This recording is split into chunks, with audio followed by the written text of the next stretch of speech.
But ಇವತ್ತು ನನಗೆ ತುಂಬ ಖುಷಿ ಆಗ್ತಾಯಿದೆ. ಅಂದರೆ ಇಷ್ಟು ಜನ ಬಂದಿದ್ದೀರಾ, ಇಷ್ಟು ಜನ ಮಾತಾಡ್ತಿದ್ದೀರಾ ಅವನ ಬಗ್ಗೆ. ಬಟ್ ನನಗೆ ಒಂದೇನಂತಂದರೆ, ಇಲ್ಲಿ ಬಂದು ಇಷ್ಟು ಜನ ಮಾತಾಡಿರೋದಾಗಲಿ, ಇಲ್ಲಿ ಪ್ರತಿಯೊಬ್ಬರ ಬಗ್ಗೆ ಆಗಲಿ ನಾನು ಅವನು ಕೂತ್ಕೊಂಡು ತುಂಬ ಡಿಸ್ಕಸ್ ಮಾಡಿದ್ದೀವಿ. ಸೊ ಅವರೊಬ್ಬೊಬ್ಬರು ನಾನು ಮುಂದೆ ಬರ್ತಾ ಇದ್ದಾಗ, ಮಾತಾಡ್ತಾ ಇದ್ದಾಗ ನನಗೆ ಅವನು ಹೇಳಿರೋದೇ ಕಿವಿಯಲ್ಲಿ ಎಷ್ಟೋ ವಿಷಯಗಳು, ಅಥವಾ ಎಷ್ಟೋ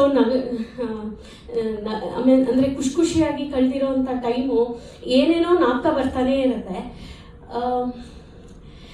ಒಂದೇ ಒಂದು ಹೇಳಬೇಕಂತ ನನಗೆ ಅನಿಸ್ತಿರೋದು ಇವತ್ತೇನಂತಂದರೆ, ಅವ್ನು ಬಿಟ್ಟು ನನಗಿರೋಕ್ಕೆ ಗೊತ್ತಿಲ್ಲ. ಬಿಕಾಸ್ ನಾನು ಬೆಳಗ್ಗೆ ಎದ್ದಾಗಲಿಂದ ರಾತ್ರಿ ಮಲಗೋವರೆಗೂ ಹೆಂಗೆ ಡೇ ಸ್ಟಾರ್ಟ್ ಮಾಡೋದು ಅಂತ ನಾವಿಬ್ಬರು ಜೊತೆ ಕೂತ್ಕೊಂಡು ಪ್ಲ್ಯಾನ್, ಅಂದರೆ ಇವತ್ತು ಹಿಂಗೆ ಎದ್ವಿ, ಇದು ಮಾಡೋಣ, ಅದು ಮಾಡೋಣ, ಇಲ್ಲ ಏನೂ ಮಾಡೋದು ಬೇಡ, ಇವತ್ತು ಸುಮ್ಮನೆ ಇಲ್ಲಿ ಕೂತ್ಕೊಳ್ಳೋಣ, ಮಾಡೋಣ ಅಂತ ನನಗೆ ಡೇನೇ ಗೊತ್ತಾಗ್ತಾ ಇಲ್ಲ. ಡೇ ಆ್ಯಂಡ್ ನೈಟ್ ಆ್ಯಕ್ಚುಲಿ ಗೊತ್ತಾಗ್ತಾ ಇಲ್ಲ ನನಗೆ. ನನಗನ್ಸೋದು ಏನಂದರೆ, ನನ್ನ ಲೈಫಲ್ಲೇ ನಾನು ಮದುವೆ ಆದಾಗ 21 years, ಅವನಿಗೆ 23 years.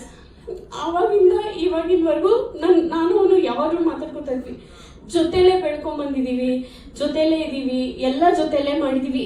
ಅಪ್ಸ್ ಆ್ಯಂಡ್ ಡೌನ್ಸ್ ತುಂಬ ಇತ್ತು ಅವನ ಲೈಫಲ್ಲಿ. Life was never easy. But ಇವತ್ತು ಹೆಂಗೆ ಅನಿಸ್ತಿದೆ ನನಗೆ ಅಂದರೆ, ಅವ್ನು ಬದುಕಿದ್ದಾನೆ ಅನಿಸ್ತದೆ, ನಾನು ಬದುಕಿ ಸತ್ತೋಗಿದ್ದೀನಿ ಅಂತ ಅನ್ನಿಸ್ತಾ ಇದೆ. ನನಗೇನೂ ಇಲ್ಲ ಲೈಫಲ್ಲಿ, ಇನ್ನೇನು ಪ್ರೊಫೆಷ್ನಲಿ ಬಂದಾಗ, ಆ್ಯಂಡ್ ಇಲ್ಲಿರೋರ್ಗೆಲ್ಲರಿಗೂ ಗೊತ್ತು, ನಾನೇನು ಹೇಳಬೇಕಂತಿಲ್ಲ. ಎಸ್, ಅವನಿಗೆ ಅವನ ಕ್ರಿಯೇಟಿವಿಟಿ, ಅವನ ಸ್ಟೋರಿ, ಅವನ ಇದೆ ತುಂಬ ಇದಾಗಿರ್ತಾ ಇತ್ತು. But major of the chunk ನಾನು ನೋಡ್ಕೋತಾ ಇದ್ದೆ, ಇದು ಮಾಡ್ತಾ ಇದ್ದೆ. ಬಟ್ ಎಲ್ಲೋ ಒಂದು ಕಡೆ ಅವ್ನಿಗೆ ಯಾವತ್ತೂ ಆ ಈಗೋ ಇರಲಿಲ್ಲ. ಇವಳು ನನ್ನ ಮುಂದೆ ನಿಂತ್ಕೊಂಡು ಹೋಗ್ತಾಳೆ, ನಾನು ಅವಳು ಹಿಂದೆ ನಿಂತಿರ್ತೀನಿ ಅನ್ನೋ ಈಗೋ ಇರಲಿಲ್ಲ, ಏನೂ ಇರಲಿಲ್ಲ. ಎಲ್ಲದಕ್ಕೂ ನನ್ನನ್ನು ಮುಂದೆ ತಳ್ಳಿ ನನ್ನನ್ನು ಈ ಮಟ್ಟಕ್ಕೆ ತಂದಿದ್ದಾನು ಅವನು.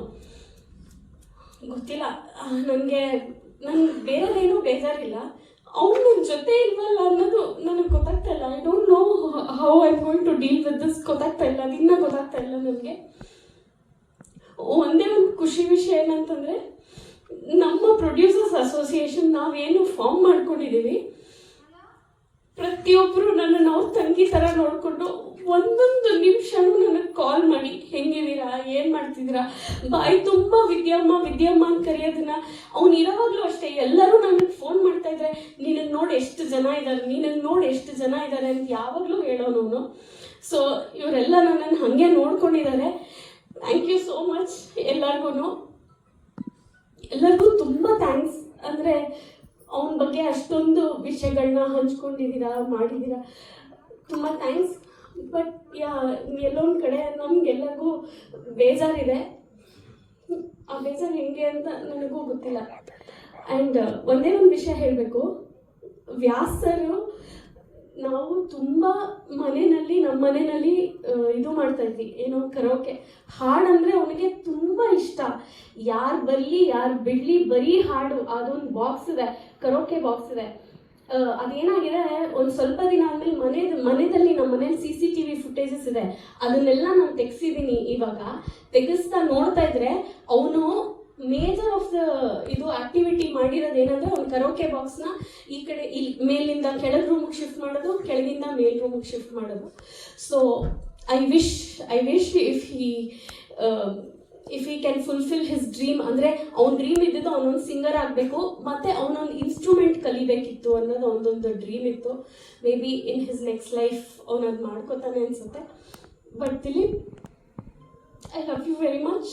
I can't live without you, and I don't know, ನಂಗೆ ಗೊತ್ತಿಲ್ಲ ಹೆಂಗಿರ್ತೀನಿ ಅನ್ನೋದು ಅಂತೂ ನಂಗೆ ಗೊತ್ತಿಲ್ಲ. ಆ್ಯಂಡ್ ಅಂದರೆ ನನಗೆ ಇಷ್ಟು ಸಪೋರ್ಟ್ ಮಾಡಿದ್ದಕ್ಕೆ sir, Sunil sir, Arun sir, Aravind sir, Balaji sir, and the whole producers association, thank you so much. Because ಅದರ ಜೊತೆಗೆ ನನ್ನ team, especially Sudhir sir, Prashanth, Ramu, Chetan, Abhi, ನನ್ನನ್ನು ಇಲ್ಲಿವರೆಗೂ ಯಾರೋ ಒಂಚೂರು ಏನೋ ಒಂದು ಇದು ಗೊತ್ತಾಗದೆ ನೋಡ್ಕೊಂಡಿದ್ದೀರಾ. Thank you so much. Thank you. ಈ ಒಂದು ಇದನ್ನು ನಾನು ಮರೆಯೋದೇ ಇಲ್ಲ. That is my second family actually. ನನಗಾಗಲಿ ದಿಲೀಪ್ಗಾಗಲಿ it is my second family. Please ಹಿಂಗೆ ಇರೋಣ. ಬಿಕಾಸ್ ನಿಮ್ಮೆಲ್ಲರಲ್ಲಿ ನಾನು ದಿಲೀಪನ್ನು ನೋಡ್ತೀನಿ. ಬಿಕಾಸ್ ಅವ್ನು ಮಾತಾಡಿರೋದು ಒಂದೊಂದು ಮಾತು, ಅವ್ನು ಆಡಿರೋ ಒಂದೊಂದು ಇದು ನಿಮ್ಮ ಜೊತೆನೂ ಇರೋದ್ರಿಂದ ನಾನು ಅದನ್ನು ಖುಷಿಯಾಗಿರ್ತೀನಿ ಅಂತ ಅಂದ್ಕೊಂಡಿದ್ದೀನಿ. Thank you so much Srinath sir, thank you very much. Thank you one and all. ನನಗೆ ಜಾಸ್ತಿ ಅಂದರೆ ಗೊತ್ತಿಲ್ಲ ಹೆಂಗೆ ಮಾತಾಡೋದು ಅಂತ, but thank you all. Thanks for being with me. Thank you. More power to you ma'am. ನಿಮ್ಮಲ್ಲಿ, ಧೃತಿಯಲ್ಲಿ, ಅದಿತಿಯಲ್ಲಿ ನಾವು ದಿಲೀಪ್ ರಾಜ್ ಸರ್ನ ನೋಡ್ತೀವಿ. ನೀವು ಖುಷಿಯಾಗಿರಬೇಕು. ನಾವು ಎಲ್ಲರೂ ದಿಲೀಪ್ ಸರ್ನ ಸಂಭ್ರಮಿಸಬೇಕು. Thank you so much ma'am. Thank you. More